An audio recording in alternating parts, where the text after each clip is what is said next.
Siapin teh, kopi, cemilan sebelum lu nonton video ini.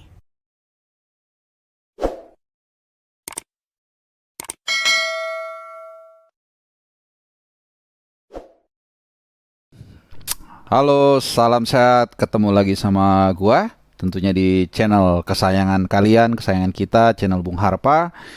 Di edisi kali ini, gua masih akan membahas seputar tim nasional Indonesia, ya.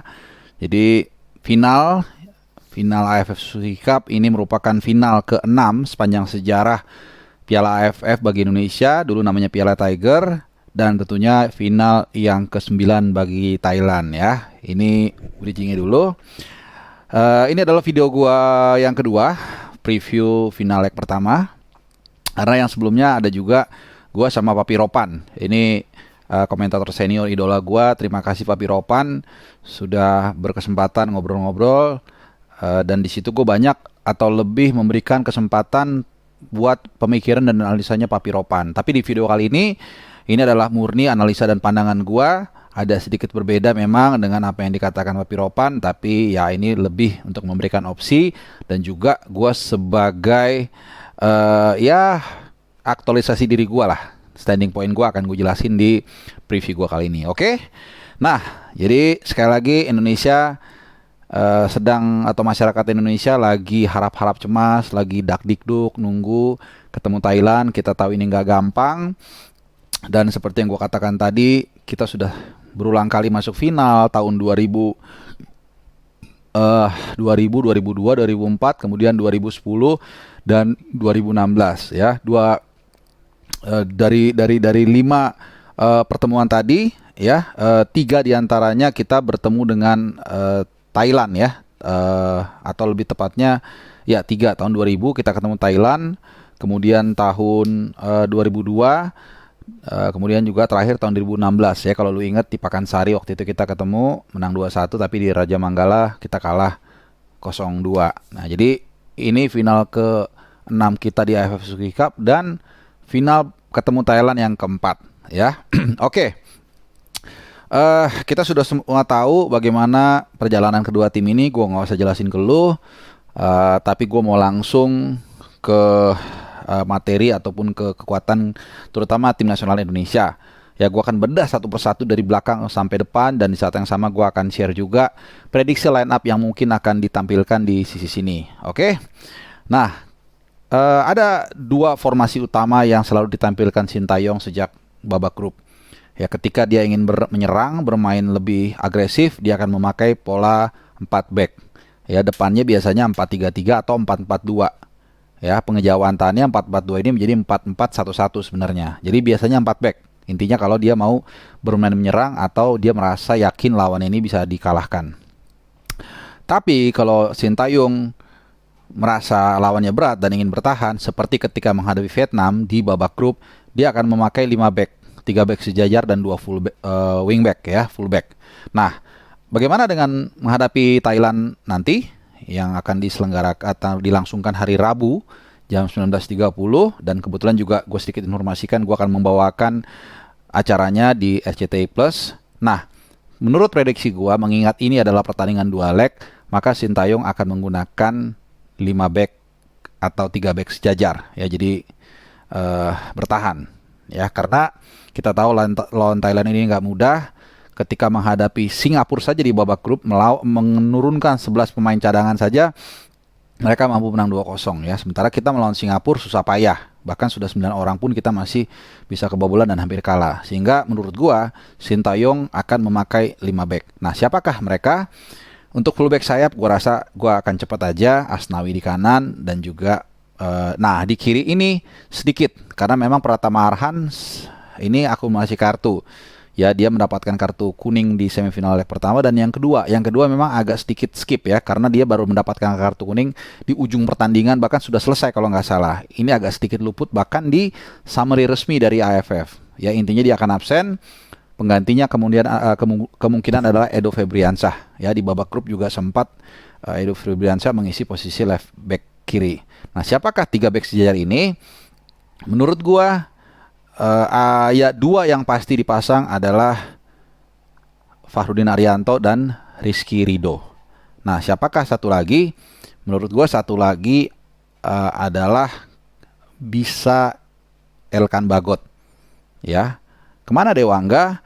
Dewangga ini gue taruh di gelandang bertahan, menggantikan Rahmat Irianto. Ya, karena Rahmat Irianto memang belum ada rilis resmi bisa dimainkan atau tidak, tapi dari informasi A1 orang dalam yang bisa gue pastikan 90% Rahmat Irianto cedera.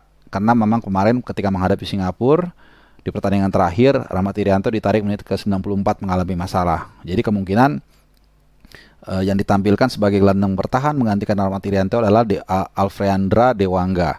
Kenapa bukan Evan Dimas? Karena kita butuh satu gelandang bertahan setidaknya untuk menjaga keseimbangan di lini tengah. Karena partnernya Ricky Kambuaya ini lebih box to box ya. Jadi Dewangga lebih didorong ke depan ya. Itu. Nah, kemudian sedikit lagi ke belakang. Nah, 3 back sejajar ini menurut gue juga bisa adalah alternatif kedua ya. Ini gue lebih bukan lebih prefer sih, tapi mungkin juga Fakhrudin Arianto, Rizky Ridho dan Victor Igbonevo. Ya, Igbonevo kita tahu pemain yang berpengalaman, tapi memang masalahnya atau kendalanya adalah dia tidak banyak minute play di AFF Suzuki Cup ini, sehingga mungkin ritme atau frekuensinya ini tidak terlalu bisa diandalkan gitu ya. Jadi ritmenya belum seperti pemain-pemain lain yang sudah dapat frekuensi bermain karena sudah menjalani cukup intens dari pertandingan ke pertandingan selama di AFF ini. Nah itu. Jadi gue lebih prefer sih dimainkan Elkan Bagot, 3 back sejajarnya, kemudian Fakhrudin Arianto dan Rizky Ridho. Kemudian Dewangga didorong ke depan, diduetkan dengan Ricky Kambuaya. Nah, Ricky Kambuaya pun posisinya mungkin atau perannya itu tidak seagresif atau seofensif ketika menghadapi lawan-lawan yang lain sebelumnya. Karena ini lawan Thailand berat. Jadi mungkin dia juga akan disuruh akan lebih bertahan membantu Rahmat Irianto ya. Kemudian di kanan ini gue pikir Witan Sulaiman ya yang akan mengisi posisi dari di sisi kanan ya kan. Nah, di depan ini memang kalau menurut gue menjadi tantangan. Oke, kiri dulu ya. Kiri gue rasa sih kayaknya Ramai Rumakik ya. Ramai Rumakik ini sangat mungkin untuk ditampilkan, atau Evan Dimas.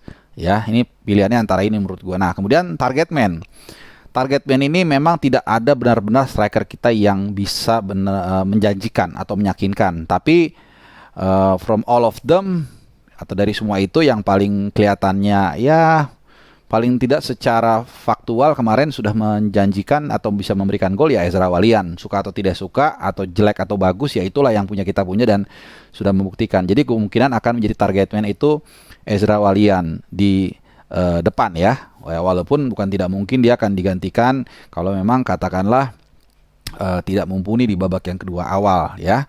Jadi itu formasinya. Bagaimana gaya bermain yang akan mungkin diperagakan oleh Sintayong?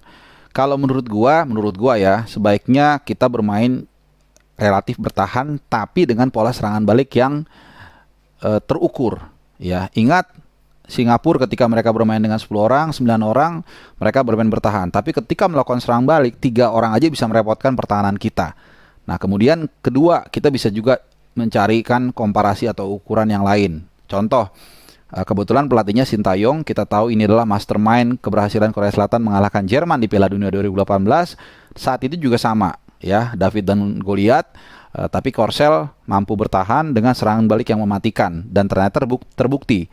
Jadi permain bertahan pun tidak terlalu buruk selama kita juga istilahnya ya ada juga lah gigitan-gigitan atau serangan balik yang cukup mematikan dan terpola. Jadi harus benar-benar kompak ketika melakukan transisi menyerang. Ya, momentum dan juga sasarannya harus tepat tanpa meninggalkan pertahanan. Nah, kalau ini yang dilakukan, maka tentunya kita berharap siapa tahu kita bisa nyolong gol. Walaupun sekali lagi gue tekankan ini bukan pertandingan yang mudah ya, tapi kalau gue jujur asal kita bisa bermain imbang aja di leg pertama, buat gue ini sudah cukup ya buat gue. Tapi mungkin lu punya pendapat yang beda, ya silakan saja ya. Nah, itu dari segi permainan.